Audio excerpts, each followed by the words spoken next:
YouTube के channel युवान सरकार में आपका स्वागत है। आज सहायक शिक्षा विकास पदाधिकारी से संबंधित महत्वपूर्ण तथ्य मध्यकालीन भारतीय इतिहास के अंतिम पड़ाव में पहुंच चुके हैं, जहां हम उत्तरवर्ती मुगल काल यानी 1707 से 1858 तक के शासनकाल का अध्ययन करेंगे। तो चलिए हम प्रारंभ करते हैं उत्तरवर्ती मुगल शासक का शासनकाल 1707 से 1857 ईस्वी तक। शासक का शासनकाल 1707 से 1857 ईस्वी तक। औरंगजेब की मृत्यु 1707 ईस्वी के बाद मुगल साम्राज्य का पतन आरंभ हो गया। मुख्य कारण कमजोर शासक, दरबारी षड्यंत्र, प्रांतीय स्वतंत्रता, विदेशी आक्रमण और अंग्रेजों का उदय। इस काल को उत्तर भारतीय मुगल काल कहा जाता है। बहादुर शाह प्रथम 1707 से 1712 ईस्वी तक। औरंगजेब की मृत्यु के बाद उत्तराधिकारी का युद्ध हुआ। तीनों पुत्र मुअज्जम, जिसको बहादुर शाह, आजम शाह, कामबख्श में युद्ध हुआ। जजाऊ का युद्ध हुआ 1707 ईस्वी में। मुअज्जम विजयी हुआ और बहादुर शाह बना। यानी जजाऊ का युद्ध 1707 ईस्वी में हुआ, जिसमें मुअज्जम विजयी हुआ और मुअज्जम ही बहादुर शाह बनकर मुगल काल का शासक बना। नीतियां। सिख, जाट और राजपूतों के साथ समझौते की कोशिश की, लेकिन गुरु गोविंद सिंह की मृत्यु 1708 ईस्वी के बाद बंदा बहादुर का विद्रोह प्रारंभ हुआ। बंदा बहादुर ने पंजाब में स्वतंत्र सत्ता स्थापित करने की कोशिश की। बहादुर शाह ने राजपूतों से समझौता किया, परंतु साम्राज्य की स्थिति में सुधार नहीं हो सका। उपाधि इन्हें शाह बेखबर यानी अविवेकी कहा जा गया है। दूसरा शासक है जहांदार शाह। जहांदार शाह 1712 से 1713 ईस्वी बहादुर शाह का पुत्र था। दरबार पर उसकी उपपत्नी लाल कुंवर का गहरा प्रभाव था। भ्रष्टाचार और विलासिता चरम पर था। केवल 1 वर्ष शासन किया। उसे फर्रुखसियर ने पराजित कर सत्ता ग्रहण की। जहांदार शाह का फर्रुखसियर 1713 से 1719 ईस्वी तक। सत्ता प्राप्त करने में सैयद बंधुओं हसन अली एवं अब्दुल्ला खां का सहयोग मिला। सैयद बंधु दरबार में किंग मेकर का लाए। इनकी महत्वपूर्ण घटना 1717 ईस्वी का फरमान। ईस्ट इंडिया कंपनी को बंगाल, गुजरात और ढक्कन में व्यापार की अनुमति मिली। किसमें? फर्रुखसियर के शासनकाल में। बिना शुल्क व्यापार और बंगाल में बस्ती बसाने की छूट। यह फरमान अंग्रेजी सत्ता के विस्तार की नींव बना, लेकिन बाद में फर्रुखसियर ने सैयद बंधुओं को हटाने की कोशिश की। नतीजतन सैयद बंधुओं ने उसकी हत्या 1719 ईस्वी में कर दिया। सैयद बंधुओं के सहयोग से ही फर्रुखसियर शासक बना था और उन्होंने ही 1719 ईस्वी में हत्या कर दी।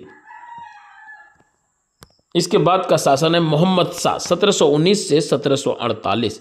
रंगीला बादशाह कहा जाता था, यानी मोहम्मद शाह को रंगीला बादशाह के नाम से जाना जाता था। सबसे लंबा शासनकाल 30 वर्ष तक। इन्हें रंगीला कहा गया है क्योंकि ये नाच, गाने व दरबारी विलासिता में डूबे रहते थे।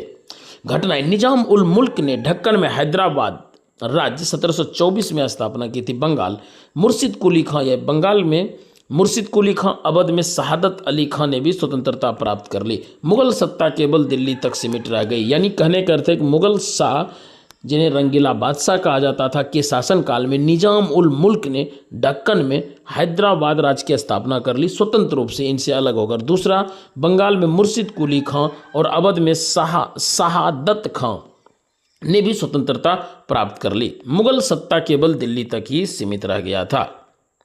1739 ईस्वी में नादिर शाह का आक्रमण होता है। करनाल का युद्ध होता है। मुगलों की भयंकर हार होती है। करनाल के युद्ध में नादिर शाह ने दिल्ली को लूटा। कोहिनूर हीरा और मयूर सिंहासन अपने साथ ईरान ले गया था नादिर शाह ने। यह आक्रमण मुगल साम्राज्य के लिए घातक सिद्ध हुआ। अगला है अहमद शाह 1748 से 1754 ईस्वी। मोहम्मद शाह का पुत्र था। कमजोर और अयोग्य शासक था।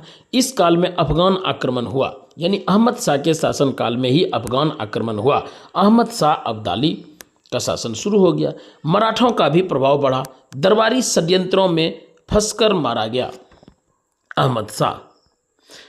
अगला शासक हुआ आलमगीर द्वितीय 1754 से 59 ईस्वी तक गद्दी पर बैठा, लेकिन वास्तविक सत्ता सरदारों के हाथों में। अहमद शाह अब्दाली के आक्रमण बार बार हुए। दरबारी षड्यंत्र में उसकी भी हत्या कर दी गई। शाह आलम द्वितीय 1759 से 1806 लंबे समय तक शासन किया, परंतु अधिकतर समय अंग्रेजों या मराठों के संरक्षण में रहा। 1761 पानीपत की तीसरी लड़ाई मराठा बनाम अहमद शाह अब्दाली के बीच हुई थी। मराठा की तरफ से शाह आलम द्वितीय थे और अहमद शाह अब्दाली थे अफगान की तरफ से। 1764 में बक्सर का युद्ध हुआ। अंग्रेज की तरफ से हेक्टर मुंगरो और मीर कासिम बंगाल का नवाब, अवध का नवाब शुजा उद्दौला और मुगल शासक शाह आलम द्वितीय के बीच हुआ था, जिसमें अंग्रेज विजयी हुए थे। 1765 ईस्वी में इलाहाबाद की संधि हुई। 1765 में इलाहाबाद की संधि हुई। अंग्रेजों को बंगाल, बिहार और उड़ीसा की दीवानी मिला, जिसको राजस्व वसूलने का अधिकार कहा जाता है। शाह आलम द्वितीय अंग्रेजों का आश्रित बन गया। अब मुगल सत्ता नामात्र रह गई थी। अकबर द्वितीय 1806 से 1837 ईस्वी तक अंग्रेजों की पूर्ण अधीनता स्वीकार इन्होंने कर ली। इनके समय राजा राम मोहन राय ने सामाजिक सुधार आंदोलन चलाया। इनकी मृत्यु तक मुगल सत्ता केवल औपचारिक रही। बहादुर शाह 1837 से 1857 अंतिम मुगल शासक हुए। बहादुर शाह द्वितीय साहित्य प्रेमी और कवि थे। इनको जफर कहा जाता था, यानी कलम का नाम जफर, यानी बहादुर शाह जफर के नाम से भी जाना जाता है। 1857 की क्रांति में विद्रोहियों ने इन्हें अपना नेता घोषित किया था। क्रांति असफल होने के कारण अंग्रेजों ने इन्हें रंगून, जहां बर्मा निर्वासित कर दिया था। 1862 ईस्वी में वहीं उनकी मृत्यु हो जाती है। उत्तरवर्ती मुगल काल की विशेषता: कमजोर शासक, विलासी और अयोग्य शासक। दरबारी षड्यंत्र में नायब, वजीर, सरदार ही वास्तविक सत्ता चलाते थे। प्रांत स्वायत्ता बंगाल हो गया, हैदराबाद, अवध, मैसूर जैसे राज्य स्वतंत्र हो गए। विदेशी आक्रमण में नादिर शाह का आक्रमण अहमद शाह अब्दाली ने साम्राज्य को कमजोर किया। अंग्रेजों का उदय: फर्रुखसियर का फरमान 1717 ईस्वी में, प्लासी का युद्ध 1757 में, बक्सर का युद्ध 1764 में अंग्रेजों का भारत में उदय होने का एक टिकट कह सकते हैं। 1857 के बाद अंग्रेजों ने मुगल साम्राज्य को समाप्त कर दिया। निष्कर्ष: औरंगजेब के बाद मुगल साम्राज्य धीरे धीरे टूटता गया। उत्तरवर्ती मुगल शासक मात्र अंग्रेजों और प्रांत राज्यों के कठपुतली बनकर रह गए। 1857 की क्रांति के बाद यह साम्राज्य सदा के लिए समाप्त हो गया।